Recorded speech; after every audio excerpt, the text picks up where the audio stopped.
Hi friends, രാവിലെയുള്ള നടപ്പ് എങ്ങോട്ടെന്നല്ലേ പറയാം. വർഷങ്ങളായി ട്രിവാൻഡ്രം സിറ്റിയുടെ ഉള്ളൂർ ജംഗ്ഷനിൽ സ്ഥിതി ചെയ്യുന്ന ഒരു കുഞ്ഞു കടയിലേക്കാണ് ഇന്നത്തെ നമ്മുടെ യാത്ര. കട കുഞ്ഞാണെങ്കിലും അവിടുത്തെ മെനു കുറച്ച് വലുതാണ് കേട്ടോ.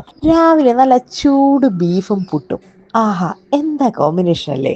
എന്നാ കേട്ടോ, നല്ല ബീഫ് കറിയും കടലക്കറിയും അപ്പവും ഇടിയപ്പവും ദോശയും എല്ലാം ഇവിടെയുണ്ട്. രാവിലെ 6 മണി മുതൽ ഇതൊക്കെ നമുക്ക് ചൂടോടെ കഴിക്കാം. കൂട്ടിന് അവരുടെ ആ ചായയും കൂടി ആകുമ്പോൾ നമ്മളും ഹാപ്പി. അവരുടെ ബീഫ് കറിയും കടലക്കറിയും നമ്മൾ ട്രൈ ചെയ്തിരുന്നു. രണ്ടും അനാവശ്യ മസാലകളൊന്നും ചേർക്കാത്ത ഒരു കറിയായിരുന്നു. ബീഫ് കറി നമ്മുടെ വീട്ടിലെ കറി പോലെയാണ് നമുക്ക് ഫീൽ ചെയ്തത്. കടലക്കറിയും ഒരു വെറൈറ്റി ടേസ്റ്റ് ആയിരുന്നു. നമ്മൾ നോർമൽ കഴിക്കുന്ന രുചിയിൽ നിന്നും കുറച്ച് ഡിഫറെൻ്റ് ആയാണ് നമുക്കത് ഫീൽ ചെയ്തത്.